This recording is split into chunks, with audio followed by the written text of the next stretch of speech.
For quite some time now, there have been speculations about the Guardians' appearance in the new Thor: Love and Thunder.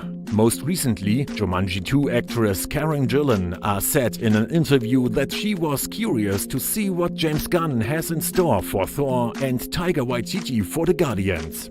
Now that Vin Diesel has confirmed that some of the Guardians will appear in Thor 4, it seems official. But which Guardians are eligible to appear in Thor 4? First of all, given Diesel's statement, it's safe to assume that his character Groot will be part of Thor 4. According to the insider Daniel Richmond, Rocket Raccoon is also involved. However, the statement should still be treated with caution. But it would make sense after the joint Asgard trip of Rocket Raccoon and Thor. Even more sensation was caused by another statement of Diesel regarding the third Guardians of the Galaxy part. Namely, we will see the three-creature Groot in a completely new form, normally as a so-called Alpha Groot. How exactly this is supposed to be understood is currently the subject of many speculations, as there is no Alpha Groot in the comics. Only in the video game Marvel Contest of Champions there's a character named King Groot, who, however, has no direct connection to the Guardians. Another one who has been in the news as the new villain for Thor: Love and Thunder for a few days now is Hollywood actor Christian Bale. This revealed Thor 3 actress Tessa Thompson, who has already read the script and is already looking forward to Christian Bale's appearance as the villain. In terms of content, the fourth part of Thor will be based largely on the comic storyline, The Mighty Thor, in which Thor's friend Jane Foster, who is suffering from cancer, is given the ability to become the god of thunder by Thor's hammer.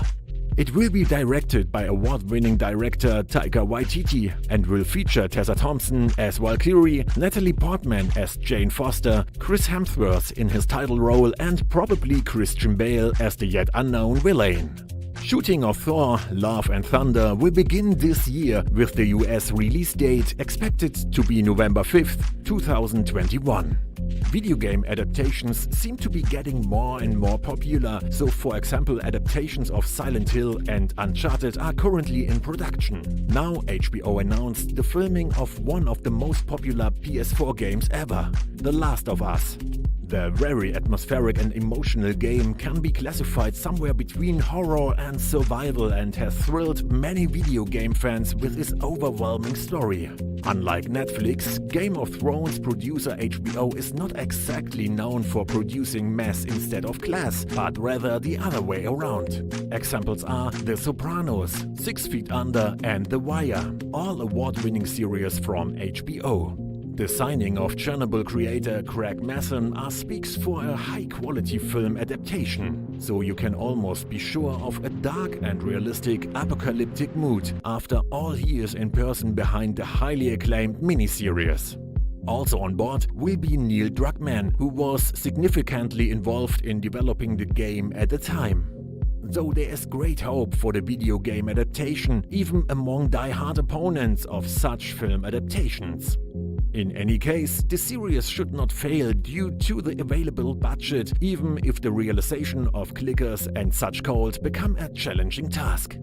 At the moment, the start of the second video game part of The Last of Us is still on the agenda, but when we can expect the start of production of the series is not yet foreseeable.